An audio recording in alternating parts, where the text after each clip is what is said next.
Hello. Say hello. Hello. We are live coming to you from Holland with and I'm Austin. I do the Douglas, but I had one-room schoolhouse through the 8th grade, on to high school, graduated at 17. Congress lowered the draft age to 18, and I was in the first or second draft from my home county, which was Trigg County. And after I got out of service, I went to a trade school, got married, and moved to Fort Wayne, Indiana, and I've lived there since 1947. Retired at 62, and I'm now 95, so I've been retired a few years. Just a couple of years, that's all, huh? You want me to get you some sunglasses? Is light too a little bright? Yeah, that light, Is that too bright for you? awful bright. Yeah, We well, can you can adjust just it. talk instead of, You you can turn can it talk down. to us, yeah, You we can turn it down a little bit. I can move Or it just turn it off up. to the side. Is that better? I can't Or tell. it's the same, Not yeah. much. Oh, wow, look at that. Chris just sent $100. Right on, Chris from where? Chris 107, where are you from, Chris? Let me see. Taking my computer? No. That is so nice. Chris, where's he from? I don't know. Well, appreciate it. Yeah, so just so you guys know, during the feed, if you guys want to donate to our foundation, we're a nonprofit foundation, and all the money that comes into the foundation goes directly into being able to take these guys back to the battlefields where they fought and served. So we're here right now in Holland with 9 World War II veterans. Well, Tim and Dougie. We adopted one while we were here. Yeah, we so adopted a we British. brought 9, but we adopted a little British guy while we were here.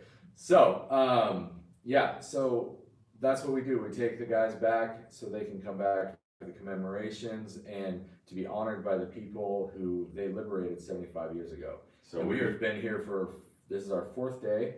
Yeah. And it's been quite a blast. How's it been for you, Hugh? Been great, Been great. yes. What's it like for you today at Yeah. that parade in Maastricht? Beyond my imagination, really, I hadn't expected anything like this. The crowds, I don't know, I think I've signed probably 1,000 autographs or more.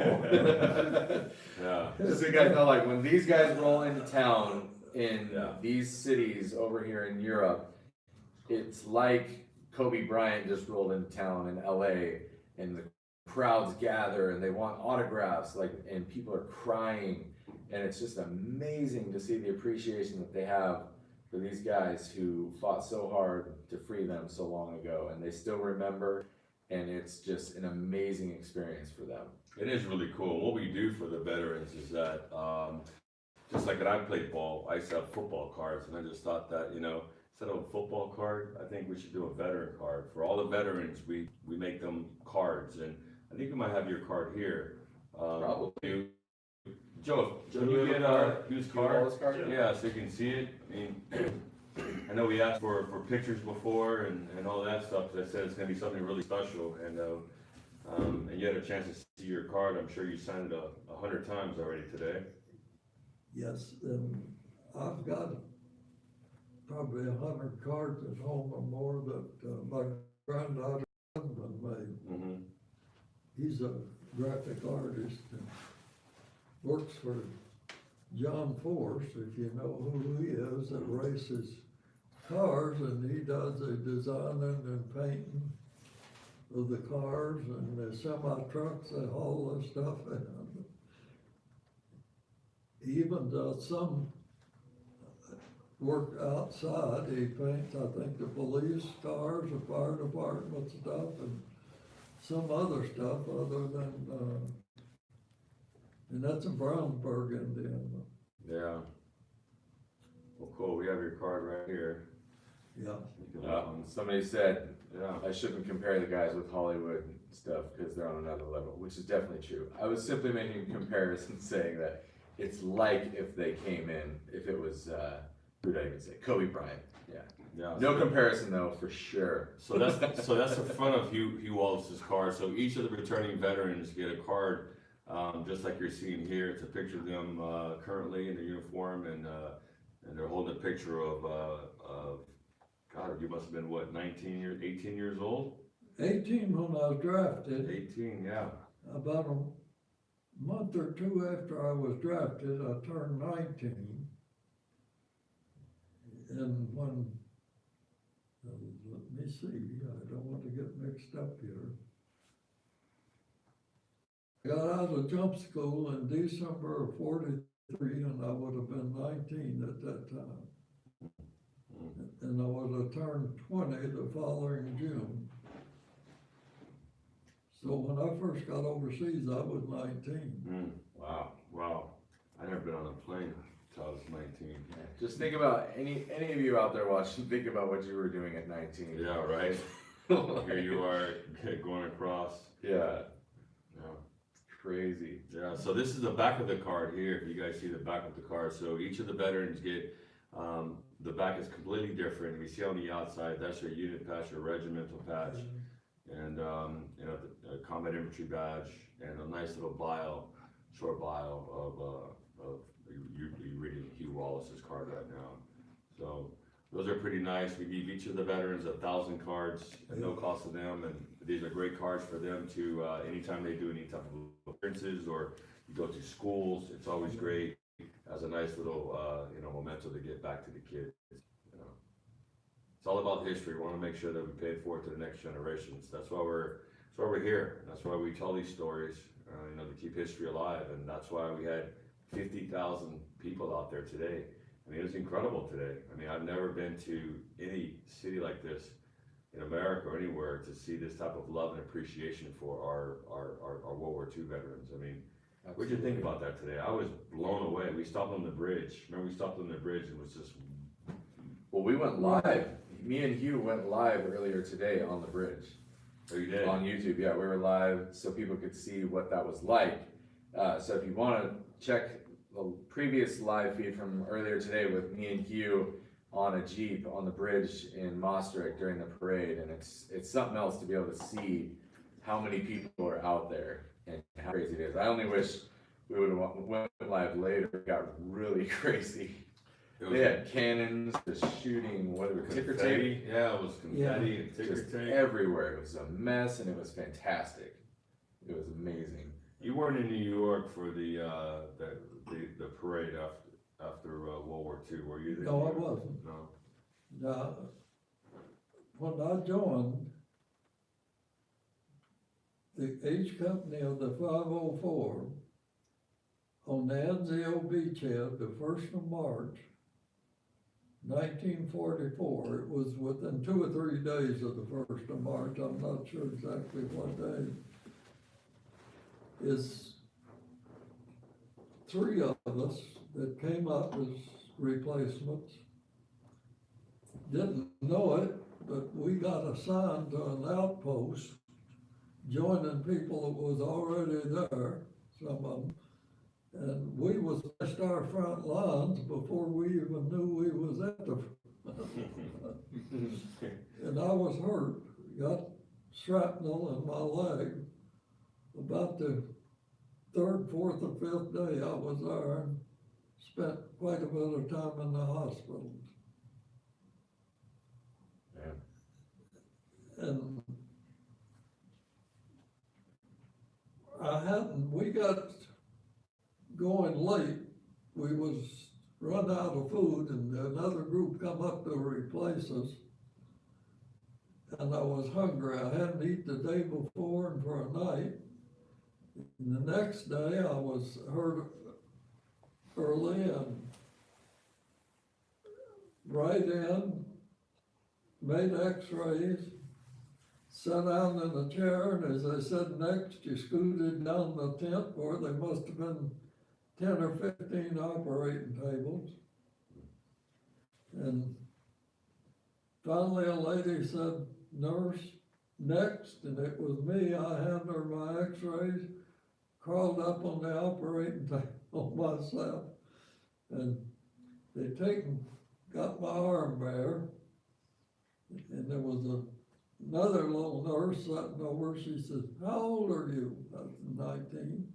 She said, "Well, they told us they wasn't sending teenagers over." And I said, "Well, you see me laying here, don't you?" You see me And she now. wanted to tell me some kind of a big story. And the other nurse had my arm. She stuck a needle in my arm, and she told me to double up my fist. She said, "Now open your fist." And when I did, that was it. I was out. Wow, you passed out? Yeah, they knocked me out. When I come to, I was in another tent. My boots had taken off, my clothes, I had on different stuff, but I was sitting up in the middle of the bed, just giving the nurse a rough time for something to eat, because I was hungry. And she was trying to calm me down. There was a few shells hit around in the hospital while I was that night. The next morning, they evacuated me on back to another hospital in Naples, Italy. And from there, I saw Mount Vesuvius erupt. Wow, gee. The Wow. next day, there was a young man came in from the same ward I was in on Anzio. And he came back to me and he says, "I thought you might be interested to know that nurse you was given so much trouble last night for something to eat was killed the night you left." And that just really broke my heart. But about 2 or 3 years ago, I was watching a documentary on TV on these hallowed grounds, and they were showing the cemeteries from World War I and World War II in Europe. When they got to Anzio, there was an Italian woman laying flowers on a nurse's grave, and they showed the picture of that nurse, and there she was, the one that I was giving a rough time to that had gotten killed. It's just a sad thing for me, really. But then I got out of the hospital and just in time to leave for England with the rest of my regiment. The rest of the division was already there. And we kind of had a funny incident, but I don't think I should tell you about that. Sure, why not? We're just sitting here tonight, hanging out. Well, the rest of the outfit, when they were in North Africa, they ran across a 12-year-old boy that I guess his family had been destroyed. He was just by himself. He could speak fluently all of those languages, 5 or 6 of them, and our company commander used him as an interpreter. And they taken him on to Italy with them when they went through there. When we got ready to get on the ship, he can't go to England. They wouldn't let him on the ship. And one of the guys put him in a barracks bag and taken him on the ship. And threw him over his back. And we put out to leave, and we was out maybe an hour or so. And the captain of the ship come on and he said, "It's come to my attention, the American forces aboard this ship has brought a young boy, so we're going back into port." Oh, geez, oh no. And they searched the ship and found him. Wouldn't nobody tell them where he was at. Oh, geez. But they found him, put him ashore. And some of them was up front, and they got ropes and pulled him ashore. So they didn't like us very much by the time we left there. Wow. But I often wondered what happened to that young man. That'd be an Remember his interesting name? thing to find out. No, I don't remember his name at all. So Hugh, how old are you now? 95. 95. Just a fresh young 95-year-old. Right. My birthday's June the 23rd.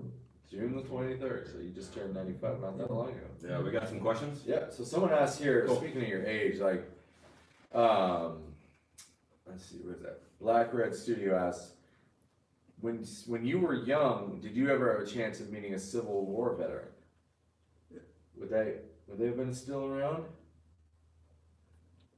I don't remember any, but I had relatives that was in the Civil War. Yeah. But I'm not sure how close. I don't remember any. Oh, okay. But I do remember one thing that gets a little away from that. But my grandfather on my mother's side lived to be about, my brother said 92, I thought 94, he told me, but in his 90s. And he was telling me once, he was pretty much of a gunsmith, that he shook hands with the James brothers, and Jesse and Frank James. Today, I can't imagine having known somebody. Wow. You know, Yeah. just, but, That's interesting to think about because, like for us, like for me, I know I'm spoiled because I get to talk to you guys and I get to meet you guys, and it's sad to think like 20 years from now, there'll be a new generation of people who will have to say, I never got to meet a World War II veteran. That's true.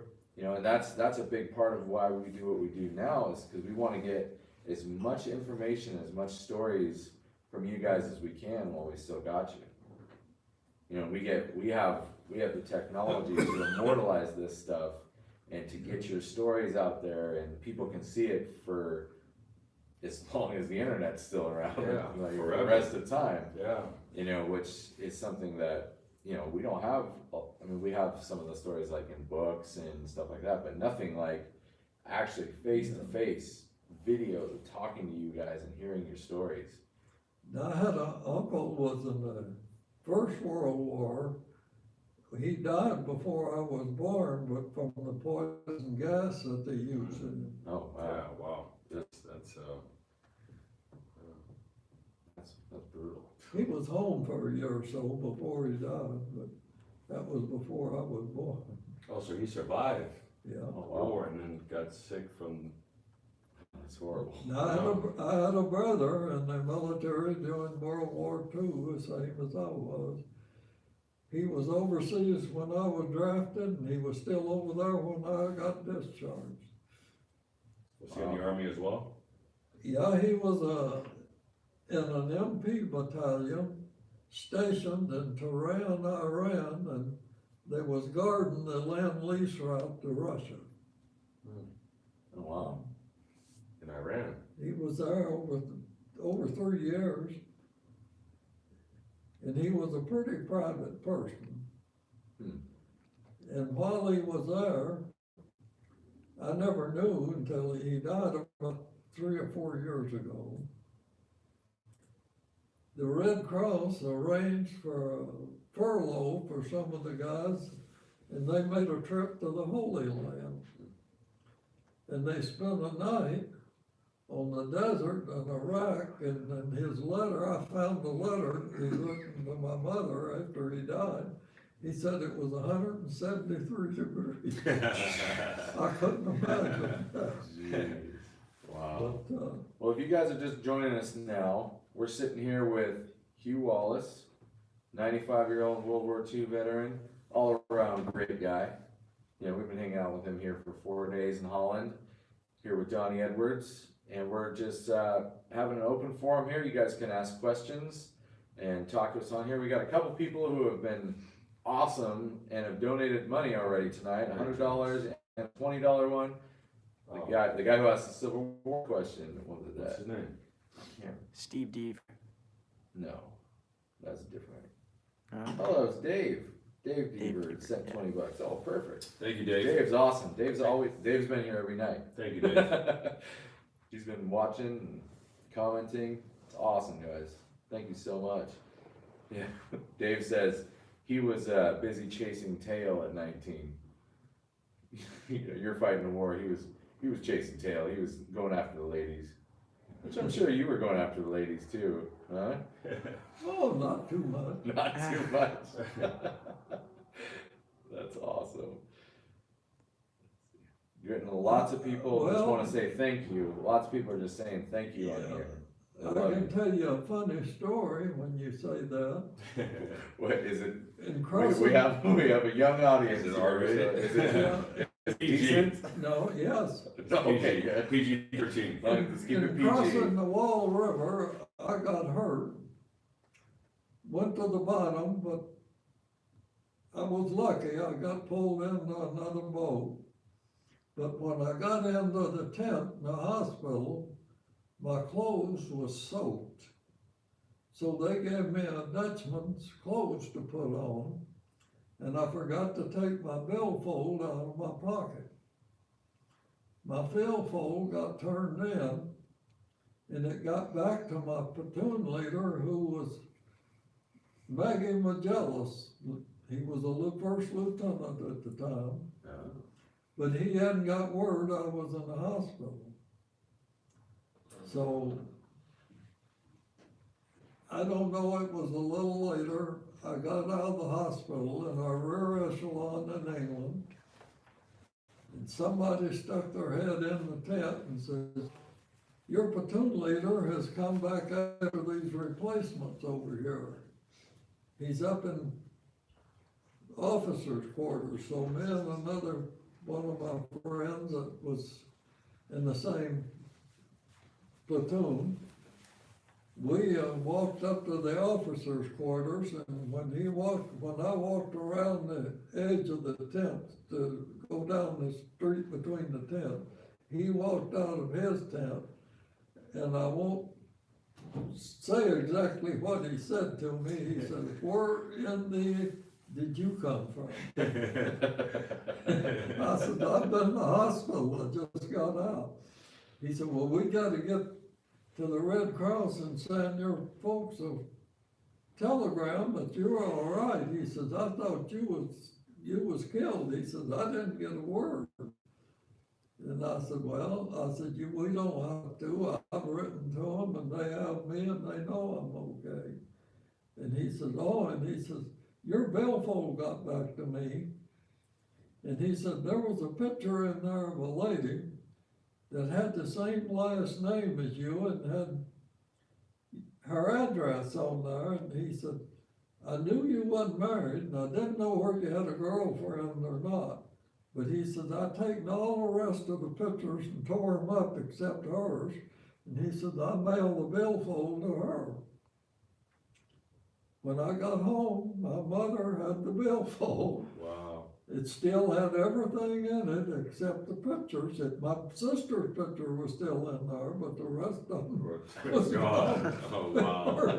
gone. Wow. Thank you, Maggie. Have you seen Maggie lately? No, I haven't. I haven't seen him since I was in service. I talked to him Really? once on the phone. Were Wow. we talking to Maggie Magellas? How Wow. long ago? So you know Maggie, Maggie's now 101 or 102? I think he's 102 years old. Yeah. And I just saw him last year in Dallas. He lives in Dallas.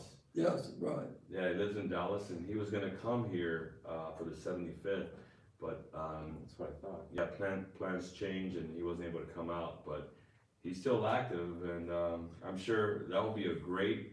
Maybe we can do this. That'd be We a gotta great. reunite them. Yeah, that'd be a great. That'd Because be I want to hear awesome. the story from what on his side of what he said. Yeah, You know? we gotta hear his Like version of last the time I story. saw Hugh, he was like down in the, he was singing down in the wall, you know, the river. Well, I'll have to tell you, I couldn't have had a better platoon leader Wow. than what he was, and our assistant platoon leader was the same way. I was fortunate. That's great to always have a great leader. You know, I read Maggie's book all the way to Berlin many years ago, about 15 years ago, and it's pretty amazing. And I read about what you guys did crossing the Wall River. You wanna talk about that day? Well, yes, if you would like for me I would to. love for you. Hold on, sorry. I need to compose myself. Like, here, turn the camera. I wanna show, like, this is. No. It's awesome. No. First, I'd say, we was under the command of the British. And they was gonna bring boats up for us to cross. And we didn't know there was gonna be canvas rowboats till they got there. And they were supposed to bring 33, I was told. And they only brought 23, so we had to overload them. And How many to a boat? I'm not sure, we had to put more in the Yeah. boat because, there was probably 15, 16 in our boat, something like that. And they only had 4 pedals per boat. Some of the guys used the butt of the rifle to pedal, but I had one of the pedals and I was in the back of the boat on the bridge side, and I was in the second boat from the bridge. We got about halfway across, maybe a little over, and word came back from the front that our medic up front had been killed, some of our guys hurt. And we got just a little bit further on, not too much. And I felt the boat pedal, my hand move, and there was a hole coming through the boat. I was on my knees. It was below the water line. Whatever it was went right between my legs, but didn't touch me. I thought, I gotta stop that water. I put one knee in, didn't do much good, and I thought I was gonna put 2 in. I went to raise up, and I was in the water. Until this day, I don't know how I got in the water. Where I fell in, jumped in, somebody knocked me in. And I had a good friend that was a little further up in the boat. Me and him kept up with each other a little bit for a few years, and then when we got married, we lost out. And when my mother died, my wife helped clean out the apartment where she lived down in Kentucky. And she found a letter that I had received from him. She brought back, so I knew his family lived on the farm. And I wrote a letter to any member of the family and addressed it with that address, and his brother still lived there, and he got the letter. Well, I got a letter back from him, and about the 3rd or 4th sentence probably, his question was, how did we get in that river? He didn't know either. But he went to the bottom, and he told us, he said, couldn't swim, because I had too much weight on me. I knew I couldn't, so he says, I just started walking, and he walked right out there all the time. He was just a good friend, a good guy. And then when I read Magellas's book all the way to Berlin, in that book, our assistant platoon leader quotes, I couldn't believe it when I saw much weight to swim, and I thought to myself, he was telling me the truth all the time. I never did tell him I didn't believe it, I but love I that. really didn't. I love that. That's awesome. Yeah, but I tell you, he was a great, we corresponded then until he died. I think he died in 2004, I think. We got some more questions in here. Hey, we got Larry Markham just sent us $25. Says Hugh Airborne all the way. That's right. Well, Larry right. Markham is the chairman of the chapter in Indianapolis of the 82nd Airborne. Oh, is he? All right, well, say You hello know to him? him, he's right You there. know Larry Markham? Yeah. Say hi to Larry. Say hello, he's right there. He's the one giving me this jacket. Oh, really? Oh, all right, thank you, That's Larry. awesome. Wow. That is awesome. Oh, that's great. All right, so we got a question here. Let's see, where is it? Oh, yeah. Somebody asked, have you ever met any enemy soldiers after the war? Like after the war, have you ever run into any enemy soldiers, and what was that like? No, I don't think I have after the war, but when I was in a convalescent hospital before I was discharged, our cook, where we eat, was a prisoner of war, and they didn't even have a guard on him, and we used to sit and talk to him, and he told us, he said, I didn't want nothing to do with this, but he said, I had to go, and he said, the first time I got the chance to surrender, I did, but he said, I had SS troops behind me, and they'd have shot me if I had before. And he said, as soon as this is over, I want to go back and check on my family. Then I want to get back to this country as quick as I can. Yeah. He was the only one I can say that I talked to or anything, but sometimes after we eat, we'd sit there and chat for a long time, several of us. And that's kind of a big thing for most of the people you probably ran into in the war were just guys like that. Right. Guys that they didn't want to fight, they didn't want to be there, they didn't believe in what was going on, they had no choice. I mean, they were just guys serving their own country just like you guys were. Well, now I had one of our guys tell me, he was one of the ones that jumped with the radar in Normandy. And he told me that he walked around the house, and when he walked around the front, there was a German soldier walked and came right out. He said, we stood there and stared at each other with our guns pointed at each other, and he said, we both just turned around and walked away. Wow. Wow. Now that, I didn't see it.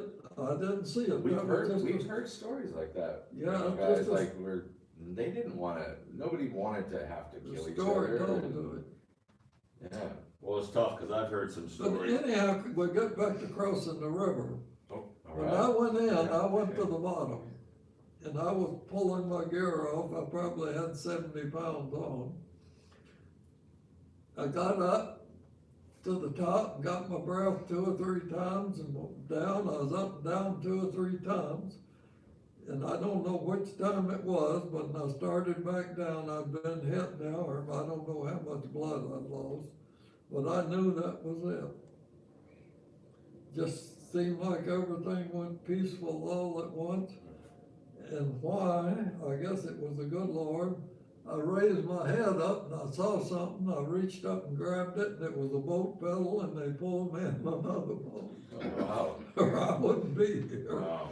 That they did. Yeah, glad you're here. Yeah. Now, you know, I don't know how I got back across that river. I can't remember that. Or how long I was on but I did get to the other side. So you know how to swim. You knew how to swim at the time. Not good. I could swim, but I didn't. Not good, but not with the weight I had. Yeah, Yeah. no way, 70 pounds, that was tough, for sure. For sure. We could have just walked on the bottom, You know. like your friend, like your buddy, just walk on the bottom, Yeah. walk on the bottom. Just use that weight, just push you to the bottom to help you get that traction. Then I went back to duty. I helped move our rear from England, echelon from England to France. Came back, we was all in a nice old French, a nice place I was gonna have to spend Christmas. Company commander's office, and somebody stayed awake all night in the office, and one of the guys from our room happened to be on duty in the office that night. Went back up and went to bed. I guess I'd been in bed maybe an hour or hour and a half. It was around 1 o'clock. The door come open, and the guy in there, he flipped the light on and said, get in the next room. Company commander wants to talk to us. We're gonna be fighting Germans before morning. we thought he was kidding, so we said, get out of here, and we shut the door and turned the light off. I guess it wasn't over 2 or 3 minutes later till our platoon leader, Lieutenant Magellan at the time, opened the door and said, no joke. Right. Yeah, for sure. And our company commander come in and said to us, he said, now I had been back a while because I'm in the hospital, but some of them had been back off from Holland, but just a few days. And he said, I know some of you don't have extra socks or anything of the kind, but just divide what you got, we gotta go. Yeah. And we was out of there before daylight. Wow. There was trucks come pick us up. And as we was heading up, I don't know this to be true, but somebody said we went through Bastogne before the 101st got surrendered. I know we went through a city, but I didn't know what it was. But that's what I was told, it was Bastogne. Wow. And I froze my feet there. And from that, I was just in different hospitals till I got back in the States, and I was discharged. Wow. Yeah. And that was my history in the Army. Are funny, and everybody is, I guess, but you never know where you're getting a big story or where you're getting the truth. Someone here asked, like, with the population in the first hours after you landed in Holland, so like, did you run into like locals, or what was it like for you when you first? Oh, I sure did.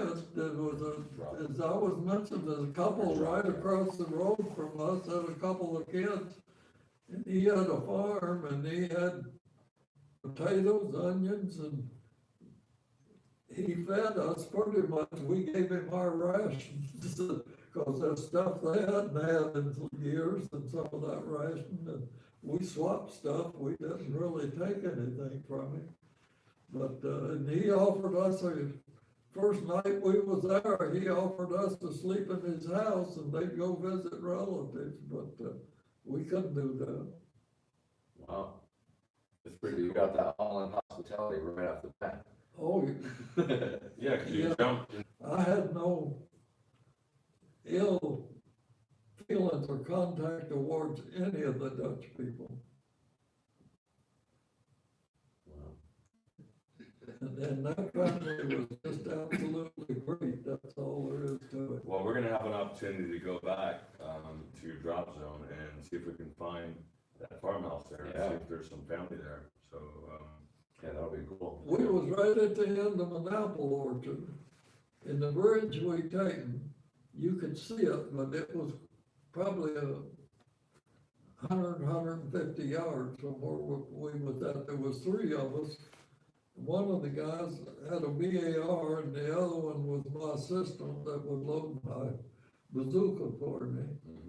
He had an M1, but, nothing never come along that we never had to fire a shot.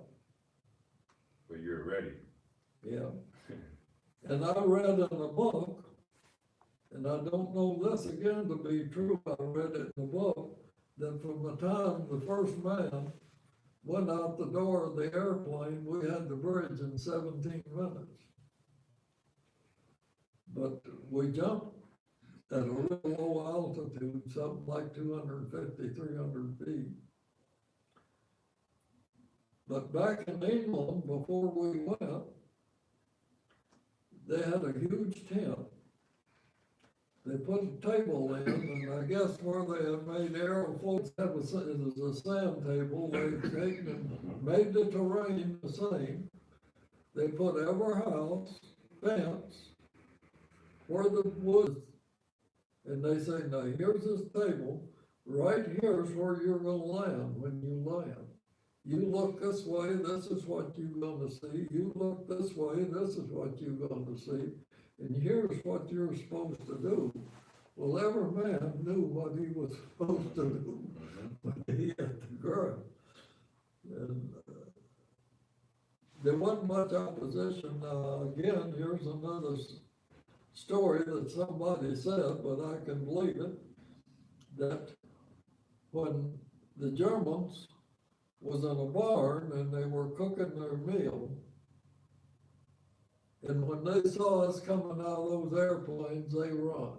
And some of the guys said they went in the barn where there was still food on the stove cooking.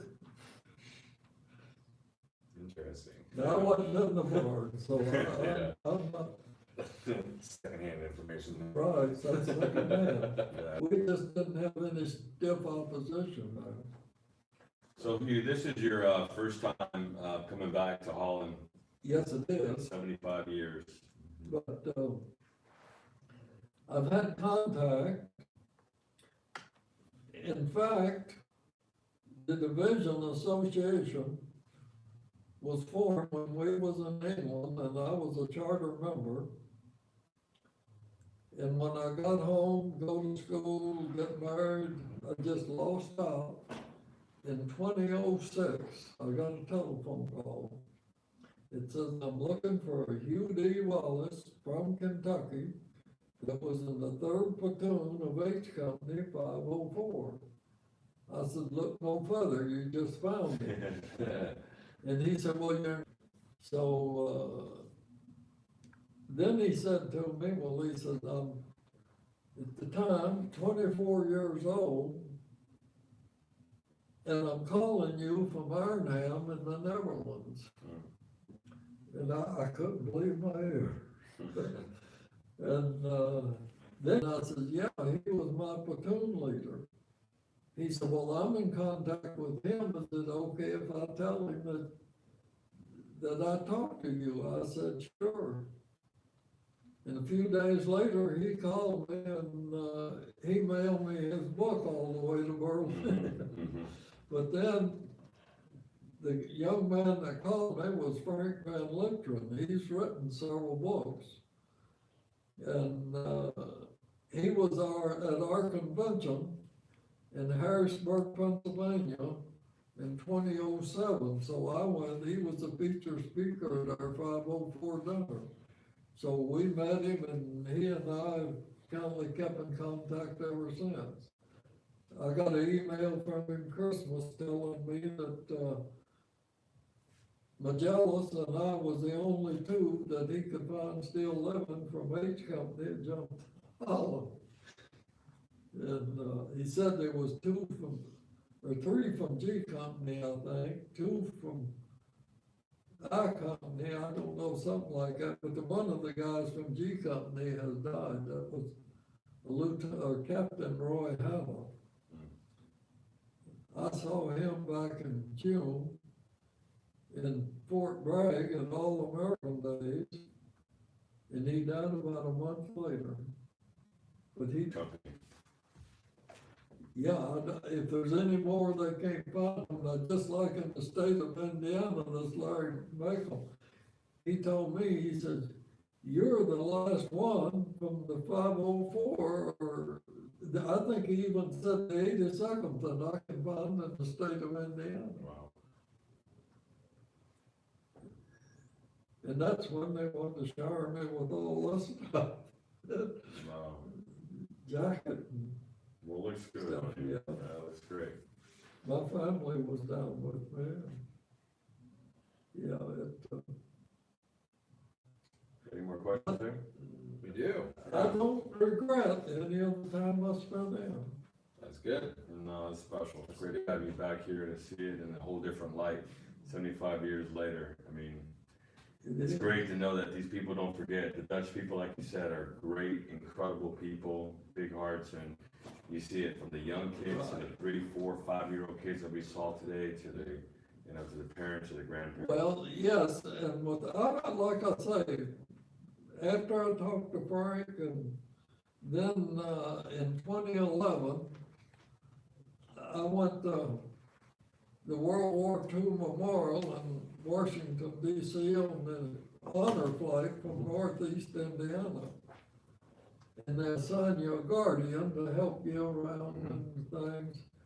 And I don't know what the odds would be of it happening, but my guardian was born in Rotterdam, Holland. She said I was 2 years old when you guys jumped in.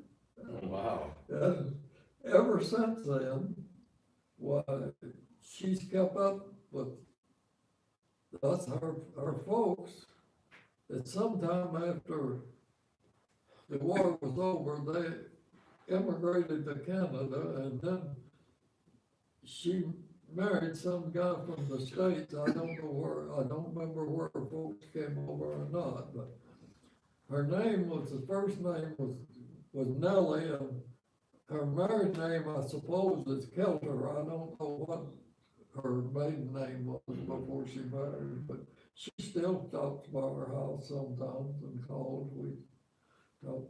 But I tried to call her before we came over here, before I did, and I couldn't get her, so she may not know I'm here. Yeah, interesting. Yeah, well, it's getting late for you. We're gonna get you some rest. Maybe we'll take one more question before we wrap this up. Okay, sure. well, I'm fine. Oh, you're fine. Yeah, you're I fine. think you're tired, Johnny. No, I'm just trying to be, I'm trying to be, understanding. So, one guy on here, Cold Zero, said he even met you today. So that's cool, somebody on here met you today. What's his name? Cold Zero says, thank you for all you've done for us. And see, well, somebody on here is asking if we're going to Market Garden, because they're gonna be there in a American uniform.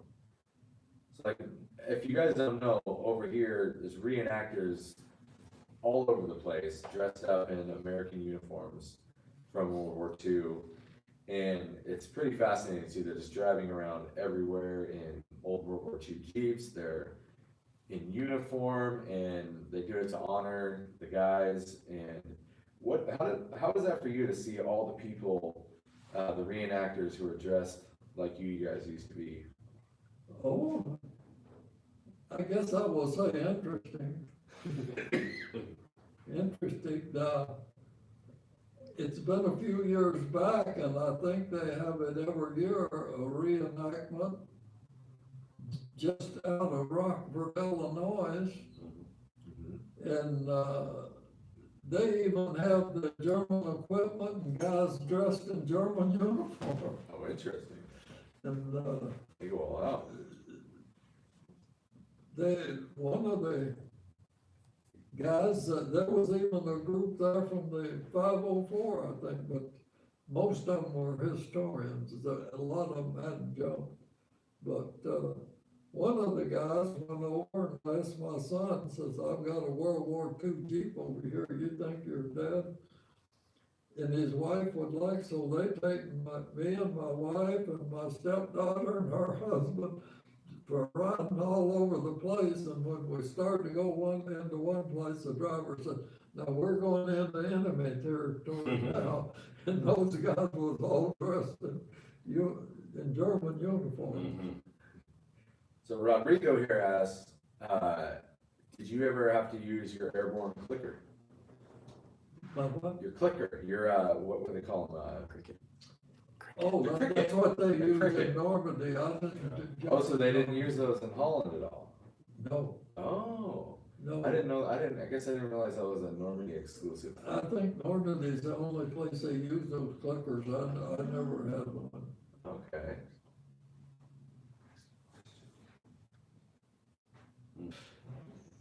Yeah, I'm solid. No, to go back to the reenactors, I mean, it's quite interesting that, that actually, I look at it as a positive thing because they're keeping history alive. You know, they understand what you guys wore. There's guys that jump out of a plane, like static line jump, and the same parachute, the same boots, and, you know, keep history alive. A lot of guys here can barely speak English, but here they are doing impressions of what you men did. That's pretty honest. Yeah, that's pretty. Well, this reenactment there, they were firing, I guess, some kind of, because the explosions was going off back and now another reenactment that I saw that was rather funny is My son was a principal of a middle school in Illinois, and Hampshire to be correct. And their school board, I guess, voted in 2009, they have something for the kids of veterans. He called me and I went over, and a few days later, he called me back and says, can you come a day early? This has got just too big for one day. So I did, and there was a 82nd historian there. The two of us came the day before, but the next day, there was a group of reenactors came in. One of them came over, and he said to me, he said, Mr. Wallis, I want you to know that I spent a tour of duty with the 82nd.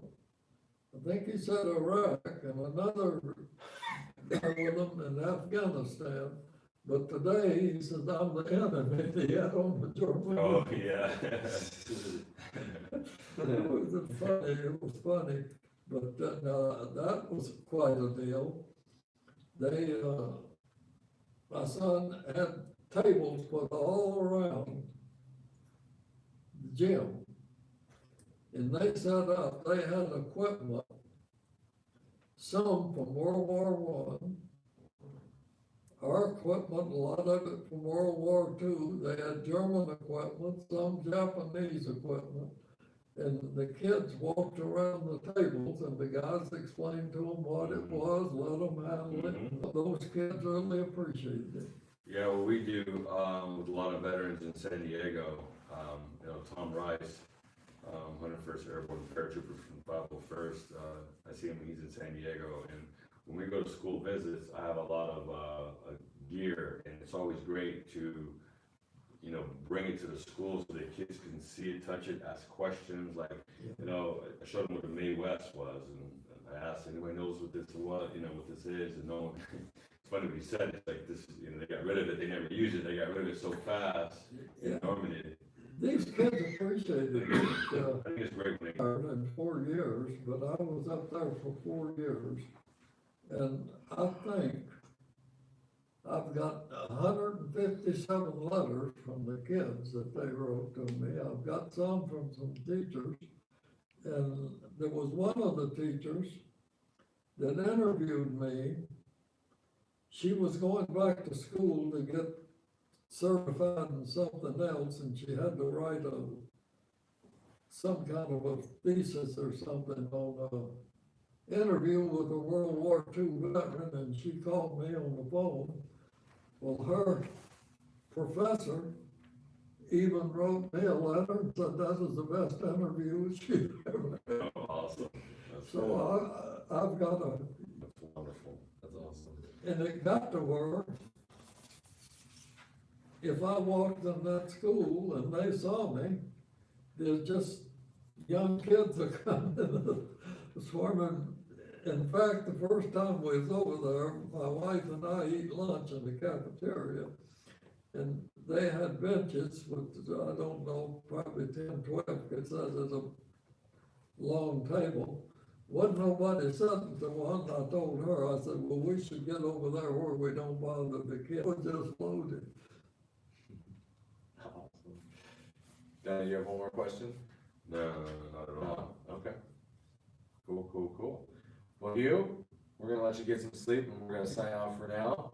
But, we're gonna try and do this every night while we're here with another veteran. So- One more question. Oh, we got one more question. My son wants to know if he ever got frostbite. What's it? Ooh. Did you ever get frostbite when you were over here? Frostbite? In the winter? You talked about it in Oh. stone. Because you said your feet froze in stone, right? I froze my feet and the balls. I didn't have my shoes off from the day we went up until about the end of December. I think it was the last day or two. You never took your shoes off? Never had them off. Wow. Never had them off, and there was snow and the like. And we got in a defensive spot. And that was something. We pushed quite a ways ahead. I guess not sure who came over to me and said to me, he said, "Now, we're gonna leave you here as a rear guard along with the guy with the radio and a VAR man." There's three of us, they left. And I said, he said, "Don't get in the fight if you don't have to." Well, they left and that was probably middle of the afternoon. It's quite a long ways before dark. And right after dark, why, we heard tanks on the road down from us, and one of them got stuck. There was some snow on the ground. And you could hear them down there talking, and I was laying in the fence row, and there was a road around the farm field, and it was just straight down. I was up here on kind of like a cliff. And then I was in some bushes and I heard something and I looked, and here come one of them flak wagons around that farm field. When they come by me, I could have spit on them. What were you thinking at the time? Huh? What were you thinking at the time? Be quiet as I hell? was thinking it wasn't a very good place to be. We were told, don't get in the fight. I'd like to have dropped a hand grenade down in there, but those tanks down there Yeah. would have been right after us. But it went all down, I guess, was helping them where the tanks was at. And the guy with the Wallace, I said, "What?" He said, "My radio's dead. They couldn't radio and tell us when to leave us." He said, "What do you think we should do?" I said, "I think we should get out of here." That's probably about 1 o'clock in the morning. And we've been there since before dark. And he said, "Yeah, I vote that way too. Let's go." So we did. And we was told there was a little crossroad town. There wasn't any business as much, but there was one big white house on the corner. They said, "Go there and there'll be a Jeep pick you up." And we made our way there. It wasn't real easy, but we never even got in the house to fix something. We didn't know there was gonna be this. "Where you guys been? We was gonna leave you if you didn't get here." And about that time, the Jeep drove up with a trailer that was gonna leave us, but we all jumped in it. And he taken off, and we got down the stream. It wasn't a big bridge, it was pretty good size. And our engineers was there and they said, "If you guys hadn't got here in 10 minutes, we'd blowing that bridge." But we got there and got across it. Wow. And if I'm not mistaken, we got back to the outfit, our company, platoon, just about daylight, and I think it was Christmas morning. I said, "That's the best Christmas present I Yeah. ever had." Then we was there for several days on the long trench. There was three of us looking after it. And then we dug another one out from it. And there was a farm field there, but there's a lot of straw. We filled the bottom with straw. And then we got some limbs, there was long limbs, and put over the one out we didn't, but the one we did. And then throw dirt over it, the dirt covered it.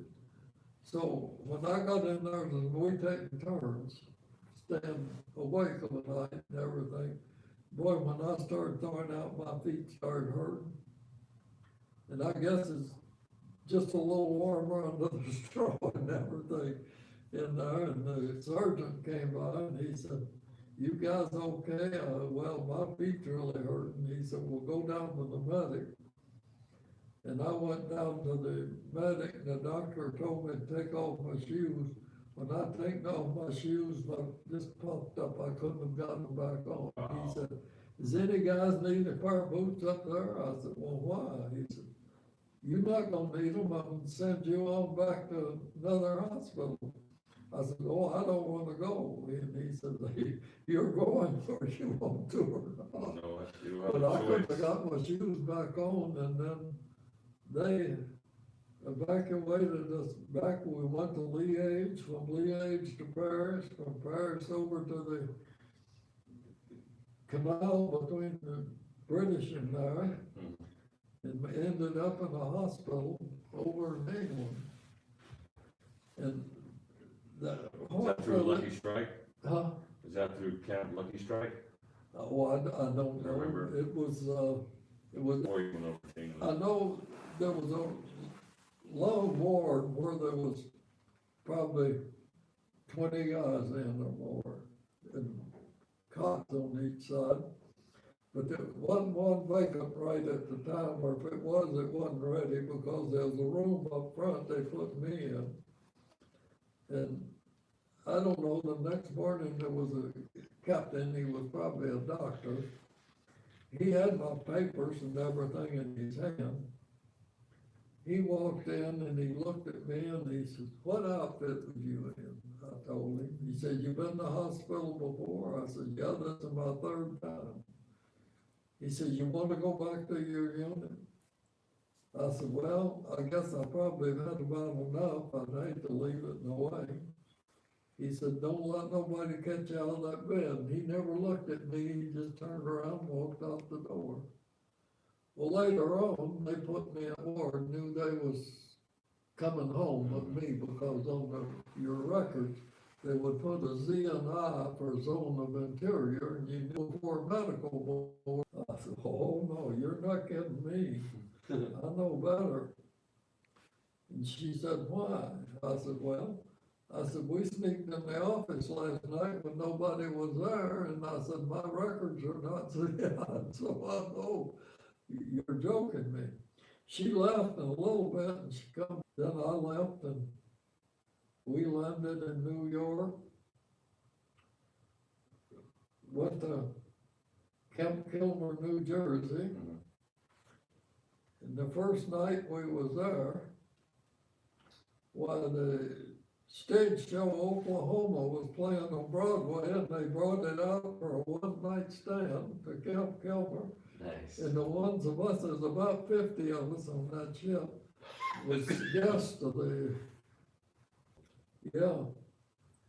Red Skelton was sitting in the seat county over and right behind in the row. We Oh, wow. That's awesome. Ahead of him. But now the funny part of that one was, this was another funny one. On the boat we was on, I guess it had been a luxury liner before the war or something, was 500 Air Corps boys that had flew their mountain missions and was back, and they said there was 200 prisoners of war down below. I never saw them, so I don't know where they were or not. But we put in to New York, and one of the guys that was in our convalescent group was from New York, and his wife worked in a restaurant right across from where we docked. That guy spent probably 2 hours up on the front of that ship was screaming at people. He couldn't get nobody. So the next morning out to terminal the streets, that we had a police escort. He raised the window and says, "Guys, I'll see you next after." Bye-bye. And he went out the window, but sure enough, he showed up at Camp Kilmer Really? the afternoon, yeah. But it was funny, he couldn't get nobody's attention, That's fine. yeah. All right, Hugh, well, we appreciate your time and That was fun. telling your stories and Just chatting with you. Yeah. Yeah, chatting with you and going live with the people in the internet world and, being able to converse back and forth with you. So thank that's you. right. That is right. Thank you so much for your service. That's gonna be on TV. Oh, it's on right now. It's on right It's now. on this TV right here. There it is. Oh, my goodness. All right. Well, Is it All right, back in the signing States? off from It's back in Holland. the States, that's right. Oh, my. Signing off from Holland. My Mr. Hugh wife- Wallis, thank you very much. Your wife is be watching right now and You never know. you never know. Say.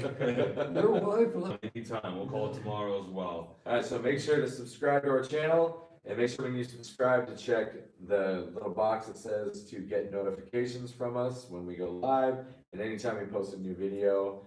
So hopefully we'll see you guys tomorrow. Peace out.